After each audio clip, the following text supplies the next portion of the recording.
나예진, 박성원, 박지윤, 박찬원,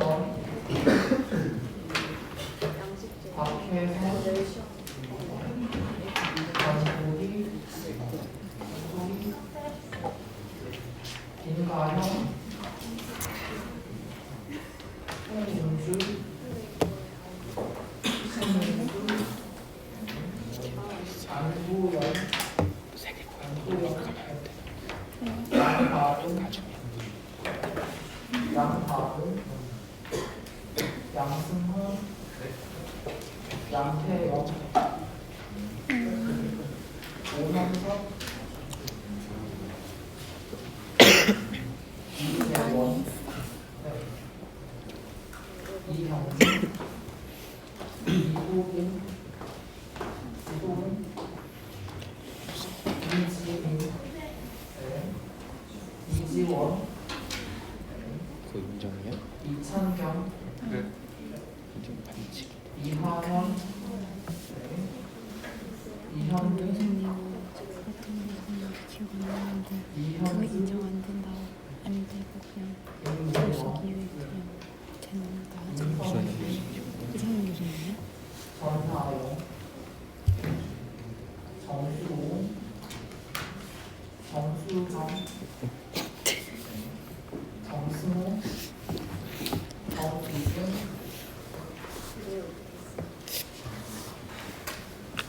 정은수, 정종현, 정성화, 조인정, 조세현, 주소영, 최은수, 최민웅, 화지수, 한정훈, 한지원, 한민기, 홍성희, 홍승원, 황지윤, 황지윤,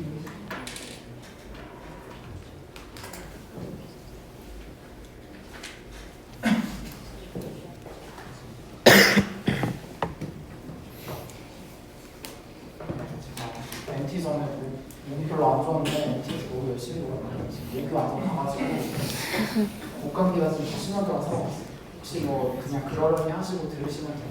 중간 갈라지고 좀 그럴 수 있어요.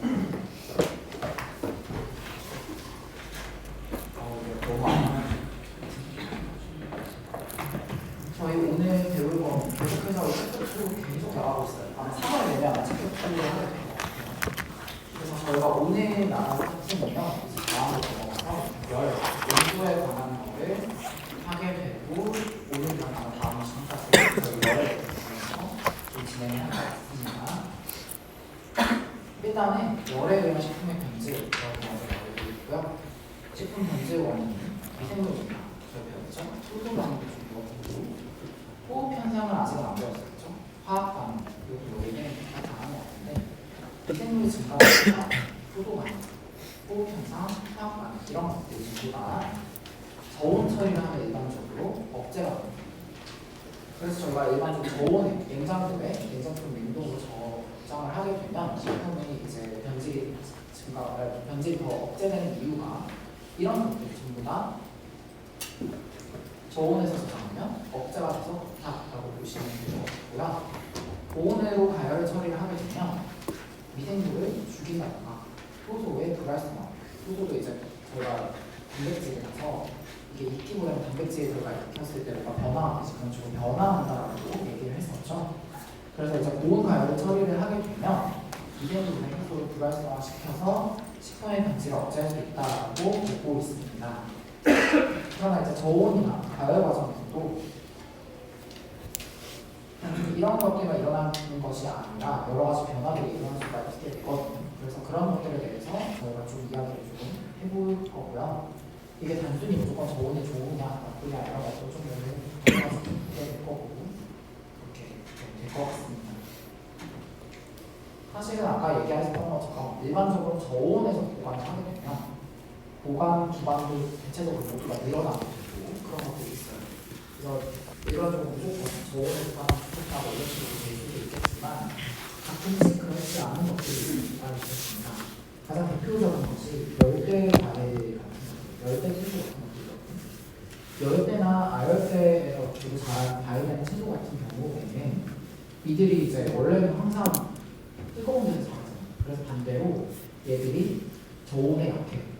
그러니까 조금만 차가워져도 쉽게 변해버리는 그런 것들이 있을 수가 있습니다. 그래서 그걸 저희가 냉해라고 하거든요. 물론 냉해라고 하는 게 저희가 무슨 뭐 작물이 자라는 동안에 갑자기 뭐 추워서 냉해를 입었다 이런 용어도 쓰이기는 하는데 저희가 이제 식품하고 전화하기에서 나온 여기에서 나오는 냉해는 영어로 했을 때 츄링이죠, 코일링이죠 이런 식으로 하면서 차갑게 만들었을 때 인절기가 일어나는 상처 일어나는 것들을 저희가 냉해라고 하고요. 또는 저온 장애 이런 식으로 불리기도 합니다. 근데 이게 모든 뭐 아무 데서나 잘 일어나는 것은 아니고 일반적으로는 열대 또는 아열대에서 나온 자체가 굉장히 더운 지방에서 자라는 그런 것들이 일반적으로 적용이 된다라고 보시면 되겠습니다. 그래서 이제 사진으로 여러분들 보시면 바나나, 그러니까 과일 중에서도 냉장 보관을 하면 좀 더 오래 보관이 가능한 과일들이 있는 반면에 바나나 같은 거는 온도가 적당한 온도에서는 괜찮다가 반대로 또 높으면 빨리 익고요. 근데 또 바나나 껍질째로 얼려보관 냉장고 넣어보시면요 굉장히 빨리 이렇게 검게 변해요. 이게 바나나 같은 경우에 열대에서 과일이잖아요. 그래서 얘들이 반대로 저온으로 가게 되면 얘들이 어떤 냉해랑 이런 것들이 있게 됩니다. 그래서 저희가 바나나 같은 경우는 냉장 보관하지 않거나 아니면 냉장 냉동을 하더라도 껍질을 까고 일반적으로 보관을 하는 게 일반적이죠. 그렇게 생각을 하시면 되고 반대로 온도가 높아지면 빨리 익어버리는 그런 식으로 가요. 이 호흡 과정에 대해서는 제가 오늘이 아닌가 나올 것 같기도 하고 그래서 호흡작용 변화라든가 낙후했던 변화 같은 이런 것들이 발생한다라고 했는데 일반적으로 이 냉해가 발생하게 되면 갈변이라는 거나 뭐 관정 같은 것이 생긴다거나 표면이 휘어진다거나 이런 것들이 일반적으로 일어날 거고요.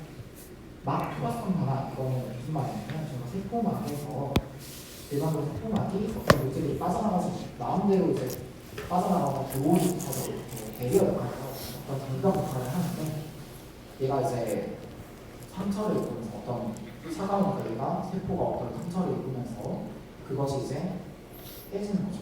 그렇게 되면 세포 안에 가두고 있거나 이제 바깥으로 나오기도 하고 세포 바깥에서 못 들어오게 막고 있던 게 세포 안으로 들어오기도 하고 그러면서 반응들이 일어나는 그래서 그런 반응들을 말을 하는 거고요.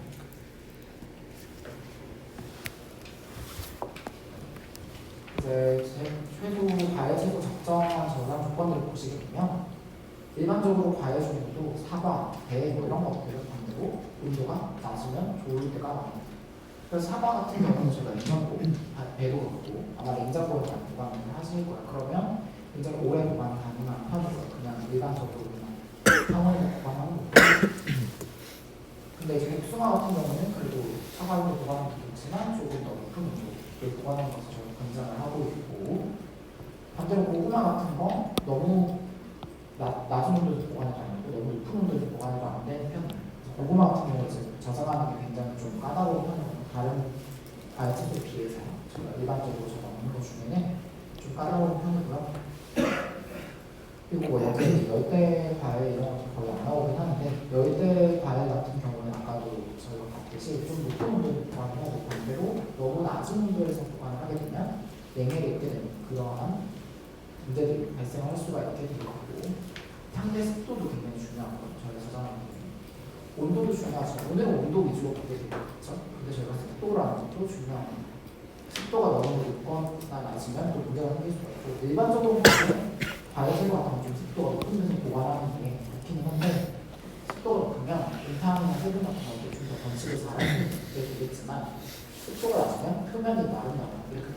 그래서 과일 같은 경우는 쭈글쭈글해진다거나 아니면은 뭐 겉이 말라가지고 물이 없어지고 그런 것도 생길 수가 있게 되겠고요. 어는 점은 이제 이게 이 온도 정도 되거든요. 얘들 자체가 어는 사과가 얼어가지고 원래도 먹으면 사실은 괜찮은 것도 있지만 좀 조직이 너무 달라지거든요. 그래서 맛은 크게 많이 달라지진 않을 수 있지만 어떤 조직감, 저희가 씹었을 때 이제 퍼석퍼석하거나 그런 식으로 바뀔 수가 있기 때문에 그리고 에틸렌 생성 민감성은 저희 다시 나오면 보도록 하겠습니다. 저희가 신경으로 정하라고 나오고 있는데 제가 이게 첫 번째 한 두세 번째 시간인가 그때쯤에 아마 제가 얘기 지나가거나 했을 거예요. 과일이나 채소 같은 식물성 식품들은 대체적으로 수확 후에도 계속해서 생명연수, 기호흡이라는 또는 성수, 작용 이런 것들이 다 생명 현상입니다. 그러니까 살아있는 상태다라고 보시면 돼요. 제가 사과로 배도로 아까 나왔던 것들이 전부 다 익히기 전까지는 살아있는 상태다라고 여러분이 생각을 하시면 될 것 같고요. 그리고 살아있는 상태에서 우리가 항상 호흡을 하면서 에너지를 만들고 이런 거 있잖아요. 얘들도 살아가려고 하면 계속해서 호흡을 하면서 에너지를 만들어요. 그러니까 호흡이 우리가 호흡을 하자면 죽는다라는 게 이제 뭐 단순히 산소가 없으면 뭐 우리가 뭐 갑자기 뭐 안 된다 이런 게 아니고 여러분이 생각하실 때 호흡을 통해서 산소를 가지고 와서 우리 몸에서 에너지를 만들어야 되고 에너지를 만들지 못하면 이제 죽는다라고 이해를 좀 하시면 더 좋을 것 같고요. 단순히 그렇게 말을 하면 좀 그렇겠지만 그런 면에서 이제 저희가 이 과일, 채소들 모든 것들이 호흡을 계속해서 진행을 하게 되는 것이 이제 저희가 살아있기 때문에 호흡을 진행을 하게 되고 이 호흡을 하면서 얘들이 계속해서 에너지를 소모를 하게 된다고 보시면 돼요. 그리고 성숙작용은 뭐냐면 성숙작용은 과일이 있는 거예요. 그 과일이 이제 처음에 이제 벌 익었을 때 이렇게 수확을 해놔도 점점 성숙을 하면서 익는 거 그런 것들을 보시면 될 것 같습니다. 그래서 대표적으로 이제 바나나도 그렇고 뭐 다른 것들 과일도 덜 익은 상태에서 수확을 해서 저희가 이렇게 가만히 두고 점점점 익어가는 것들이 있잖아요. 색깔이 바뀌는 거. 그 저희가 막 이미 사오기 전에 덜 익은 것들도 사와서 이제 보다 보면 있죠. 그런 것들을 저희가 성숙이라고 보시면 되고 이것도 살아있기 때문에 일어나는 반응이다라고 보시면 돼요. 그래서 식물이 호흡을 하게 되면 이산화탄소로 만들어지고 그러니까 저희가 광합성을 하게 되면 이산화탄소를 가지고 와서 먹는다고 하는 거지만 이산화탄소를 이용해서 산소를 훔쳐. 근데 얘들이 일반적으로 수확을 하고 나면 광합성은 거의 일어나지 않아요. 광합성은 거의 이제 하지 못한다고 생각하시면 되고 호흡만 일어난다고 보시면 돼요. 그래서 저희가 식물에 대해서 뭐 저희가 살아가는 거 이제 생물학에 대해서 배울 때도 광합성도 하지만 호흡도 계속해서 같이 일어난다고 아마 배우실 거예요. 그래서 얘들이 햇빛이 있는 동안에 낮에는 두 개가 같이 일어나지만 광합성이 훨씬 더 많이 일어난다고 본다면 밤에는 호흡이 일어난다라고 아마 배우셨을 거예요. 아마도. 그래서 그런 것처럼 저희가 이제 살아있는 상태이기 때문에 호흡을 계속 하면 사람은 똑같아요. 사람이 동물처럼 식물도 에너지를 이용해서 이산화탄소를 배출하는 그런 식으로 호흡이 일어나는 거고 에너지를 이렇게 쓰면서 우유도 이제 저희가 호흡하게 되고 마스크 쓰고 이러면 물 나오죠. 수증기 나오죠. 여유도 발생하고요. 희발성 물질, 그러니까 뭔가 날아갈 수 있는 물질들도 같이 생산이 됩니다. 그리고 호흡 속도가 빨라지면 그냥 신경을 적어야겠다라고 보시면 되겠습니다. 그래서 반대로 호흡 속도를 맞춰주는 것이 중요하다고 저희가 생각을 하고 있거든요. 과일이나 채소를 저장하는 또 뭐 다른 식물성 식품들 저장하는 것도 있고 호흡 속도가 빨라지면 여러 가지가 이제 일어나는데 호흡이 일어나면 내게 에너지를 써서 소모를 시켜요. 그러니까 저희가 이제 뭐 여러 가지 과일이나 채소에 들어있는 여러 가지 영양소가 있잖아요. 특히 뭐 예를 들어서 당 같은 거 이제 저희가 뭐 단맛이 있죠. 과일이나 채소 먹어보면 그런 단맛에 있는 그런 포도당이든 뭐 어떤 당 같은 것들 그런 것들을 소모를 하면서 그거를 에너지원으로 쓰면서 얘들이 살아가는 호흡을 하면서 그 수학 후에도 얘들이 쓰면서 살아간다는 거죠.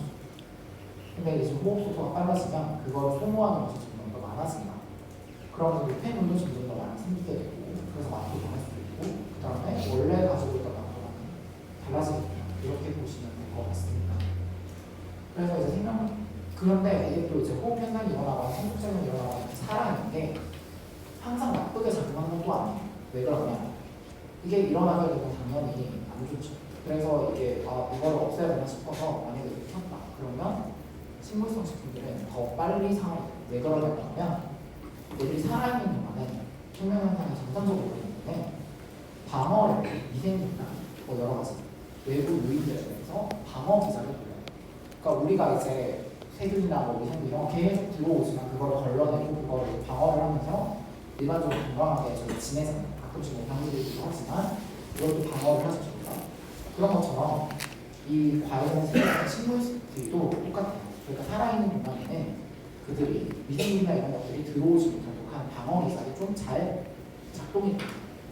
그러니까 저거가 아예 작동이 항상 작동이 돼서 뭐 미생물이 절대 들어올 수 없다 이게 그건 아니고 그래도 최대한 그런 것들이 들어오지 못하도록 좀 많이 방어를 하고 있다는 거죠.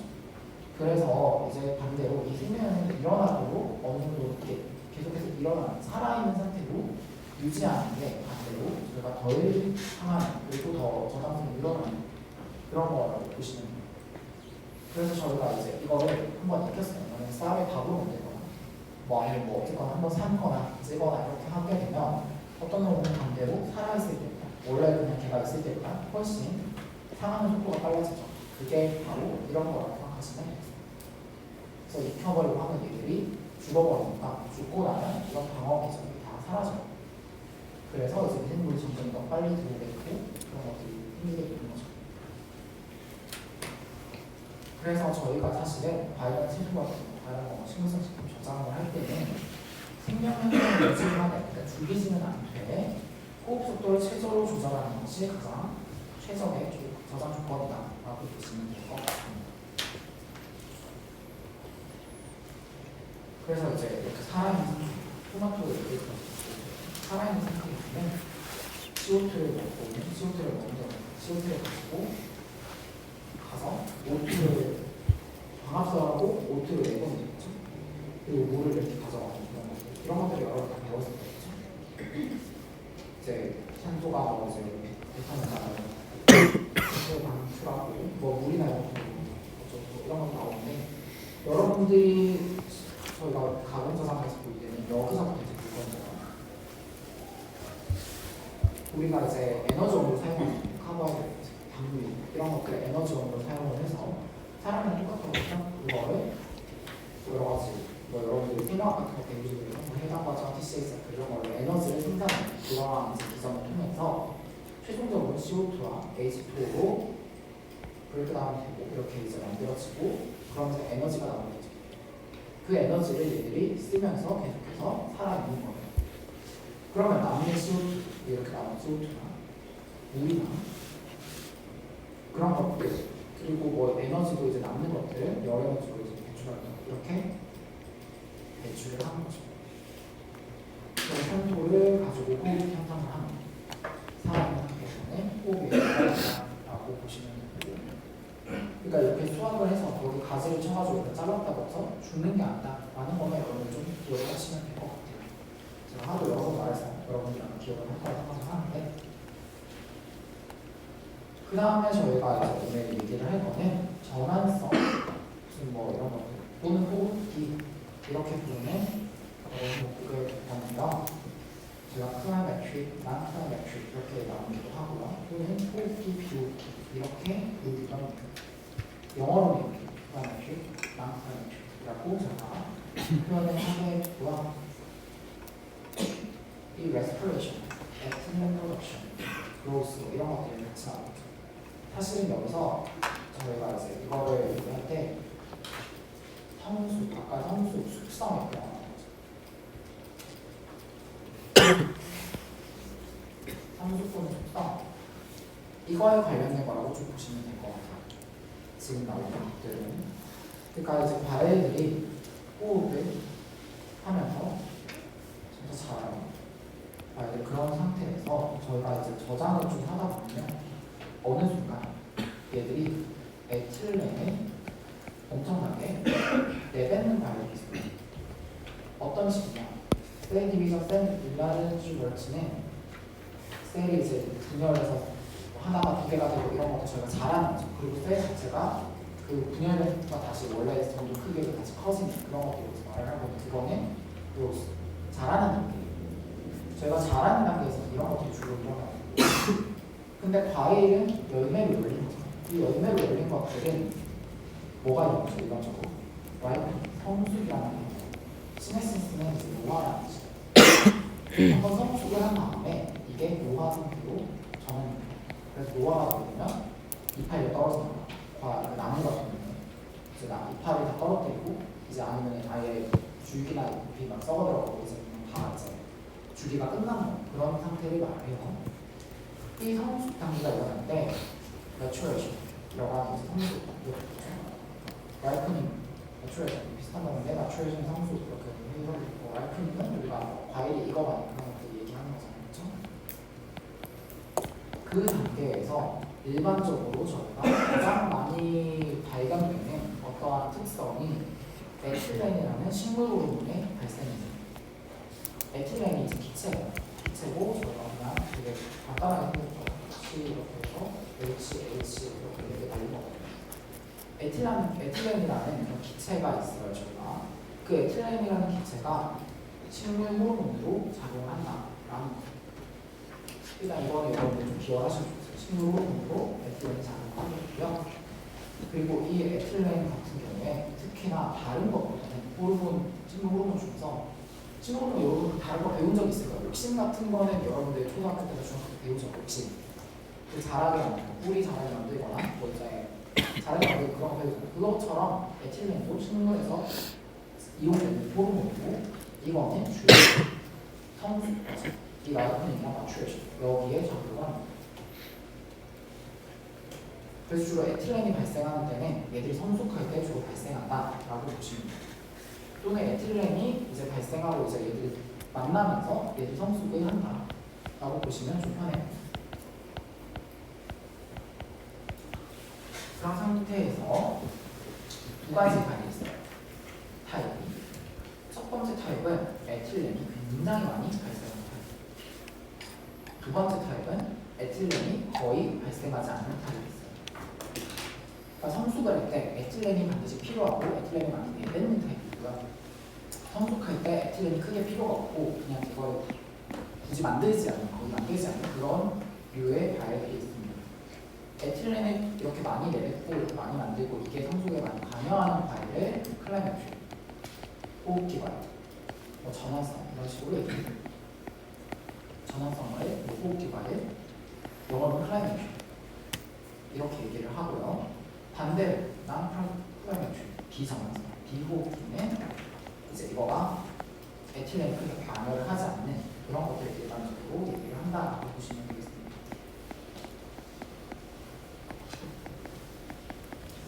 그리고 이 에틸렌도 굉장히 또 같이 뭐가 같이 가는 일반적으로 여기 보시면 레스피레이션이라고 해서 호흡이죠. 한글로 해석하면 호흡이 이 성숙이 일어날 때 같이 증가합니다. 일반적으로 에틸렌에 따라서 같이 증가합니다. 그래서 호흡기 과일이다라고 하고 수학의 호흡률이 증가한다 이런 식으로 얘기가 나옵니다. 그래서 에틸렌, 식물 호르몬 그리고 호흡률 뭐 이런 얘기가 나오고 같이 이렇게 숙성 과정에 증가를 하는 거를 저희가 호흡기 과일이라고 부르고 아닌 거를 비호흡기 과일이라고 부른다라는 거예요. 그래서 반대로 호흡기 과일은 계속적으로 숙성이 되기 때문에 저희가 수학을 할 때 덜 숙성된 상태에서 일반적으로 수학을 하고 그렇게 했을 때도 충분히 수학을 한 뒤에도 나중에 숙성이 일어납니다. 근데 비호흡기가 그래도 좀 그게 덜 일어나요. 그래서 처음부터 숙성이 좀 된 거는 수학을 하는 게 더 낫다라고 얘기를 하거든요. 충분히 숙성된 거 일반적으로 수학을 하는 상황이다. 그리고 여러분들이 봤을 때 이렇게 호흡기 과일과 비호흡기 과일 중에 뭐가 더 급격하게 변화됐어요? 저장 중에 호흡기 과일이 더 급격하게 변화됐죠. 생각해서 뭐라고 했어요? 호흡이 일어나는 거가 증가를 하면 뭔가 되게 더 많이 변하는 거죠. 그래서 이제 호흡이 많이 일어나지 않고 유지해 주려고 하는데 이 호흡기 과일은 계속 호흡이 이렇게 중간에 증가하는 이런 식으로 숙성이 되기 때문에 저희가 저장을 할 때 이거를 좀 더 고려를 해줘야 돼요. 그래서 이제 여기를 보시게 되면 바나나는 이건 것 같아요. 그러니까 바나나는 지금 호흡에서 CO2 발생량이 호흡이 많은 CO2를 많이 내낸다는 거잖아요. 클라이맥 이거는 호흡기 말고 전화상 되겠죠? 이게 급격하게 지금 증가하는 보이시죠? 감, 밀감이니까 귤이죠. 귤, 귤 같은 거 감귤 얘기라고 했죠? 그런 것들을 거의 비슷해요. 크게 이거는 변하지 않는다 라는 거고, 감도 난칼 같은 거 이건 좀 약간 변하는 편. 감은 애매한 이런 거라서 이거는 여러분 그냥 클라이메트리, 난클라이메트리도 있고 그냥 과일마다 좀 다르다. 그리고 대표적으로 이제 클라이메트리 과일들이 사과, 사과랑 바나나 정도가 있겠고요. 대표적으로 이제 비호흡기 과일들이 감귤이랑 딸기고 그런 것들이 있을 수가 있겠습니다. 귤. 그래서 제가 아까 말했죠. 에틸렌이 이렇게 생겼어요. 그래서 이런 식으로 굉장히 간단하게 생긴 그런 구조를 가지고 있고요. 이게 가스 형태. 그러니까 여러분이 하나로 기억하면 좋은 게 가스 형태가 좀 더 가지고 있습니다. 에틸렌은 가스 형태로 발생한다. 라는 거. 발생한다고 가스다. 라는 거. 그래서 에틸렌을 주게 되면 아까 제가 뭐가 나왔어요? 성수기가 이렇게 과일이 있는 거. 근데 너무 익어서 이건 지금 검해지면 바나나 보시게 되면 계속 익잖아요. 많이 익으면서 점점 검게 반점점점 생기면서 마지막에 되면 완전 붉게 변하죠. 그런 것들이 이제 성수기 일어났을 때. 그래서 에틸렌은 일반적으로 프루트 말틴 과일을 성수시켜요. 물론 모든 과일에서 다 이게 많이 가능한 건 아니지만 과일이 있었죠. 그리고 오르간 익스펜션이라고 해서 오르간 무슨 저거 장기들 그런 것들 이제 익스펜션이니까 얘들이 자라는 장기들이 이렇게 자라는 거라고 할 수가 있을 수가 있고, 시네센스 아까 노화 노화에도 관련된 게 있어요. 그래서 노화를 여기서 보여주는 게 여기입니다. 그러니까 여기에 그냥 식물이 있었는데 식물가 에틸렌을 치료를 처리했더니 애들이 다 지금 이파를 떨어뜨리고 있죠. 얘들이 이제 이게 나의 생애 주기가 끝났구나 이렇게 노화를 시켜버리는 거예요. 그러니까 에틸렌이 이런 역할을 할 수 있게 되겠고요. 그러니까 성숙이 끝났으면 그 다음 노화를 진행되면서 그러니까 씨를 뿌리고 자랄 때까지는 괜찮다가 성숙하면서 이제 얘가 어떤 그 새로운 세대를 만들 수 있게 되고 그 다음에 노화가 일어났어요. 에틸렌은 그 뒷단계를 일반적으로 많이 일으키는 그런 호르몬을 보시면 되고요. 물론 그렇다고 그로스에 관련되지 않는 건 아니에요. 근데 이제 일반적으로 성숙이나 이쪽에 좀 더 많이 관여를 한다 보시면 되고, 스트레스를 받았을 때 리스폰스로 그냥 쓰이기도 합니다. 근데 어찌됐거나 여러분들이 보실 거는 저희가 오늘 주는 건 프루트 마틴, CSS처럼 성숙, 노화 쪽에 관련을 한다. 이 정도만 보시면 돼요. 그리고 가스다. 왜 가스다라고 제가 강조를 하냐면요. 여기서 얘기하는 왜 가스인 걸 강조하냐면 여러분들이 과일을 보관을 할 때 어느 정도 성숙된 걸 같이 보관하면 다 같이 떨어져요. 특히 사과 같은 거. 예를 들면 하나도 성숙이 안 된 것들, 바나나도 하나도 성숙이 안 된 것들 보관을 해두면 그게 크게 영향을 주지 않는데 어떤 게 성숙이 되면 한두 개 있어요. 그리고 나머지는 안 익었어요. 그걸 같이 두면 나머지 것들의 성숙이 되게 빨라져요. 있는 게 빨라지는 왜 그러냐? 제가 아까 뭐라고 했어요? 여기 사과가 있었을 때 얘가 익어가면서 얘가 익었을 때 에틸렌을 많이 생산하거나 이거는 생산을 하죠. 그리고 이게 뭐라고 했어요? 가스 기체라고 했어요. 그러니까 얘가 내뱉어. 그럼 내뱉으면 옆에 있는 사과 버리는 게 에틸렌을 받아들이죠. 그러면 이렇게 빨라져. 그래서 그런 것들 때문에 우리가 이제 익은 것들과 이제 익은 것들 같이 냅두면 더 빨리 과일을 익어가는 걸 보실 수가 있을 거예요. 뭐 모든 과일 그러진 않을 수도 있겠지만 일반적인 과일들 대부분 그렇게 많이 되거든요. 그 이유가 이 에틸렌 때문이다 보시면 되고요. 반대로 저희가 빨리 과일을 익게 만들 때 에틸렌 기체를 줄이죠. 그리고 이제 그런 굉장히 얘를 빨리 익혀야겠다. 빨리 익혀서 뭔가를 그 다음 이제 숙성을 시켜야겠다. 이럴 때는 에틸렌 가스를 좀 처리를 해주면 빨리 익어가죠. 그런 식으로 이제 에틸렌이 사용이 될 수가 있겠고요. 그래서 이제 사과나 배 같은 것들 이런 것들에서 노화 에틸렌이 들어가는 것들 위에 이제 에틸렌 발생해요. 사과가 진짜 많이 나오죠. 달아오면서 토마토도 좀 많이 나오는 편이에요. 그래서 이제 에틸렌이 발생을 하게 되면 익어간 다음에 또 문제가 나오는 노화가 되면 일반적으로 정도가 연화라고 하죠. 연화, 연해지거든요. 그러니까 이거 쓸 때 저희가 그 전에 이전 사과 이런 거 되게 딱딱하잖아요. 질감이. 근데 익은 상태는 되게 점점 물렁물렁해지죠. 그거가 이제 저희가 노화가 일어났을 때 특징 중에 하나가 일반적으로 항상 물러져요. 연해져요. 단단한 것들이. 그리고 과일치도 전부 다 전체적으로 이제 익어가면서 대체적으로 처음에 딱딱하던 것들이 물렁물렁해지죠. 그게 이제 독성과 노화에 통해서 일어난다고 보시면 되고요. 그래서 에틸렌을 적용했을 때는 이런 것들이 일어나면서 일반적으로 다 경도가 이렇게 좋아져나 탈립이라고 하는 이건 이제 무슨 껍질이 이제 벗겨지면 이런 것들 습진시킬 때 토로가 되시는 뭐 연해지는 거 그냥 부패가 증가하거나 어쨌거나 노화가 되면서 얘가 어느 정도 획도가 이제 기능을 점점 더 안 하기 때문에 저희도 이제 나이가 되면 점점 더 병 이런 것들 좀 더 쉽게 앓을 수 있게 되는 것처럼 그런 식으로 될 수가 있게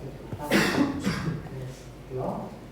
탈락 이런 것들 그러니까 뭔가 여러 가지 맞아서 약간 이파리가 떨어졌지 그런 걸 탈락시키는 그런 것들이 좀 더 많아진다라고 보시면 되겠습니다. 그래서 사실은 에틸렌을 최대한 저희가 억제하는 것이 일반적으로 저장하는 것도 저희가 중요하게 되죠. 그래서 나중에 이런 거 관련해서 저희가 이제 기체를 바꿔놓는 그런 저장법들을 나중에 배우게 될 거예요. 저희가 이런 원리가 있기 때문에 이런 거를 만드는 방법들, 그런 것들 저장법들을 저희가 이제 나중에 다 배우게 될 거고요. 여러분들 어쨌거나 에틸렌이라는 것에 대해서 제가 좀 강조한 것들에 대해서 좀 기억하시면 좋을 것 같아요. 이거는 여기서 많이 나오는 편이기 때문에. 그럼 식물성 식품은 그렇게 이런 걸 치면 여기서 이제 과체율 호흡 작용 뭐 같은 게 있었는데 육류에서도 호흡 작용 비슷한 게 육류는 그때 생명 현상은 거의 발생하지 않아요. 그러니까 육류는 이미 죽였으면 죽은 거예요. 고기가. 그러니까 육류는 저희가 이제 목을 쳐서 뭐 했을 때 그런 식으로 했을 때 죽은 상태예요. 근데 자가분해라는 것이 일반적으로 일어나요. 그리고 자가분해를 일어나게 되면 이게 맛이나 향이 향상되긴 하지만 지나치게 신호로 좋아한다라고 여기서 얘기를 하고 있죠. 이 자가분해라는 것이 이제 어떤 것인지 좀 얘기를 해보자면 일단 사후경직에 대해서 얘기를 한번 해보겠습니다. 사후경직이라고 여러분들이 들어보신 적 있죠? 뭐 사람이 죽었을 때 사후경직 이런 것도 여러분 들어보셨겠지만 사실 시체가 뻣뻣해진다 뭐 이런 얘기 들어보셨겠지만 그래서 그거 가지고 뭐 죽은 지 얼마 됐다 뭐 이런 얘기도 하잖아요. 근데 사실은 모든 고기에서도 있잖아요. 그래서 이제 저희가 육류를 닭이나 돼지나 소를 이렇게 죽였을 때 고기가 처음에는 사후경직이라는 게 일어나서 굉장히 근육이 단단해요. 그래서 그 질감이 굉장히 단단해서 그거가 이제 저희가 씹었을 때 너무 질겨서 못 먹는 경우도 있거든요. 반대로 질기고 좋아하는 사람이 있을 수도 있지만 일반적으로는 그게 너무 질겨서 사람들이 사실 먹기 쉽지 않은 정도의 질김이 나타나요. 일반적으로 소나 개들 이런 것들. 그래서 그 사후경직이 죽이고 나서 언제 정도에 일어나냐면 소는 10시간 정도 필요해요. 이때가 거의 최대가 일어나는 8시간 돼지는 토끼는 이제 한 1.5시간 4시간 생선은 굉장히 짧죠. 0.1시간, 0.2시간 정도 10분, 20분, 10분 정도 이 정도밖에 안 되죠. 일반적으로 몸이 클수록 증가, 사후경직에 걸리는 시간. 그리고 여기서 왜 솔루션하고 많이 나와야겠죠? 사후경직이 풀리는 시간. 리건 노티스라고 하는 게 사후경직이거든요. 그냥 리거라고 하지 말고요. 리건 노티스라고 하는 이거 사실 구글에 이거 치면 사실 시체들이 좀 나와요. 그래서 사실 여러분들에게 추천하지 않고 리건 노티스라는 어쨌거나 용어 자체가 사후경직을 뜻하는 용어고요. 제가 리건 노티스라는 것이 일어났을 때 그게 풀리는 시간이 있어요. 사후경직이 풀리는 시간. 그것도 올라갈수록 증가합니다. 보시고 이제 생선은 한 2시간. 그 다음에 소고기는 70시간. 뭐 이렇게 나타나는 거죠. 그래서 일반적으로 저희가 이제 사후경직이 일어나기 전에 빨리 먹든가 바로 먹든가 아니면 사후경직이 풀리고 나서 먹든가 둘 중 하나로 일반적으로 저희가 고기를 섭취를 합니다. 근데 반대로 생선은 사실은 그렇진 않아요. 생선은 일반적으로 좀 고기가 연하다 보니까 저희가 회를 먹죠. 선원회 그냥 잡자마자 먹는 애는 사후경직이 되는 걸 먹는 거예요. 사실. 그래서 단단하죠. 근데 그거를 여러분들이 좀 두고 오랫동안 두면서 먹으면 어떻게 돼요? 점점 물렁물렁해지죠. 그게 사후경직이 풀린 거예요. 2시간이 풀리거든요. 그래서 숙성회라거나 이런 걸 드시면 되게 연한 것을 느끼실 수가 있으실 거겠죠.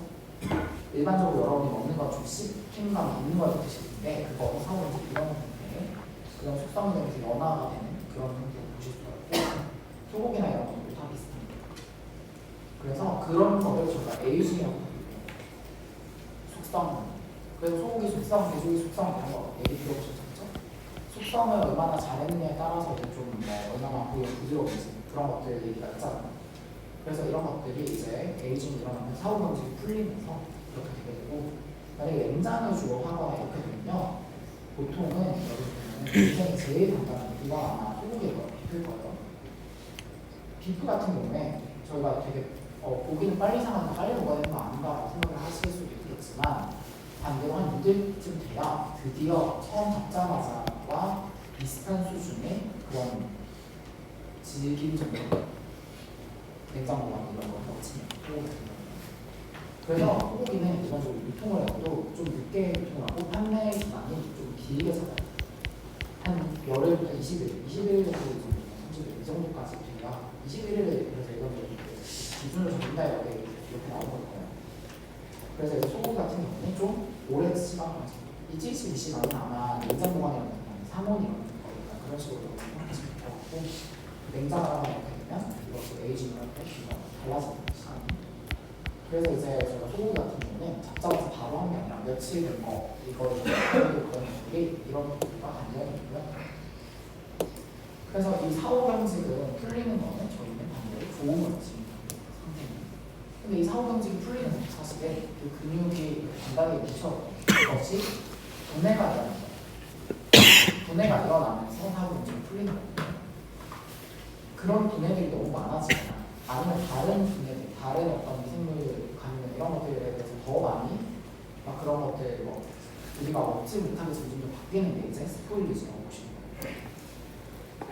그래서 엔자임 같은 것들이 효소 같은 것들이 여기 풀리는 작용을 저희가 효소라는 것이 계속 여기저기 다 끼어드는 거죠. 그래서 사후경직이 풀리는 것도 효소가 작용을 하지만 저희가 이제 이 자가분해를 하는 그런 것들에 아까 자가분해라는 용어가 있었죠. 자가분해. 이게 일반적으로 효소가 관여를 하고요. 자가분해를 통해서 그런 것들을 통해서 이렇게 사후경직이 이제 풀리는 좋은 현상도 있지만 그리고 이런 게 일어나면서 또 좋아져요. 이게 어떤 것이 되냐면 저희가 단백질 같은 게 너무 크잖아요. 그러면 맛을 느끼지 못하는 경우가 있어요. 근데 단백질이 좀 분해를 하다 보면은 펩타이드 수준이나 또는 아미노산 수준이 어느 정도 분해가 되면 여러 가지 성분들이 증가해요. 맛을 낼 수 있는 성분들이 많이 증가해요. 여러분들이 쉽게 아미노산 맛을 생각할 수 있는 게 MSG, 탄산나트륨. 그게 아미노산 중에 하나거든요. MSG 그냥 모노소디움 그냥 나트륨 하나 같이 그러니까 아미노산들이나 뭐 펩타이드 쪽 아니면 약간 그 정도로 가면 애들이 여러 가지 맛이나 향이나 그런 것들을 구별을 할 수가 있어요. 그래서 이제 이렇게 분해를 할 때 그런 좋은 그런 것들을 통해서 반대로 맛있는 향이 좋아지기도 하죠. 숙성의 상황이. 그렇지만 너무 심해지면 굉장히 완전 물러지는 거예요. 이상한 모습이 생길 거나 그런 것들이 생길 수가 있겠습니다. 그래서 이런 것들을 좀 조절을 하려고 하면 좀 어쨌거나 그럴 때는 저온에서 좀 할 수 있다는 거죠. 그러니까 이 효소 작용도 아까 저온에서 감소를 했어요. 그런 식으로. 그래서 아까 저온에서 저장하면 이 사후경직이 풀리는 것도 좀 더 기간이 필요한 길어진다는 거죠. 그러니까 그런 것들 효소 작용이라든가 아니면 화학 반응 이런 여러 가지 반응들이 저온에서 저장하면 좀 반응 속도가 감소하기 때문이다라고 보시면 되겠습니다. 그래서 이제 여기 안에 이런 사후경직 자가분해 이런 것들도 그렇고요. 그 다음에 식물에서 아까 호흡자극 이런 것도 저희가 저온에서 저장하는 일반적으로 다 감소를 하기 때문에 저희가 저온에서 많이 저장을 하는 편이다. 근데 단지 하나 예외가 있었죠. 약간 열대과일 같은 그 냉해를 입어서 그러면 그거는 냉해는 아예 상처를 입는 거기 때문에 그런 경우는 이제 부패가 빨라지거나 안 좋아질 수 있다. 그런 것들도 저희가 보시면 되고요. 마지막으로 오늘 슬라이드 볼 거는 미생물 생육입니다. 미생물 생육도 저희가 저온에서 저장하면 일반적으로 감소가 이건 미생물이 제가 했었죠. 그렇죠? 그래서 이제 냉장을 하게 되면 미생물의 생육을 지연시킬 수 있다 라고 보시면 되겠고, 그렇지만 미생물 번식을 완전히 저지할 수 없다. 이거는 꼭 기억하시고, 그러니까 저희가 좀 헷갈릴 수가 있는 게, 헷갈리는 데가 많이 그러니까 일반 사람들이 좀 착각을 많이 하는데, 냉장이나 냉동을 하면 미생물이 죽는다고 생각을 하거든요. 그러지는 않아요. 물론 일부 미생물이 죽을 수 있기는 하지만 대부분은 그렇게 죽지 않고 살아있는 경우가 많습니다. 하지만 냉장이나 냉동을 하게 되면 얘들이 우리가 이제 추운 데 들어갔을 때처럼 막 자라기가 쉽지 않다 이렇게 보시면 돼요. 그 미생물들이 냉장이나 냉동을 하게 되면 거의 얘들이 생육이 멈춥니다. 그래서 자라는 것이 멈추고 음식이 좀 멈춰있고 지연이 되기 때문에 그런 것들이 이제 저희가 미생물을 이제 부패가 좀 억제가 되지만 완전히 그렇게 저장은 아니다. 살아있는 상태다. 그래서 여기 대부분의 미생물은 냉동 중에 삶아야 되지 않는다. 예쁜 하고 저온이 얘기를 할 때. 근데 이제 냉동 정도 하게 되면 활동이 아예 느려지거나 멈추는 경우들이 많아지죠. 그래서 이제 상하는 것들이 저를 상한다라고 보시면 되겠습니다.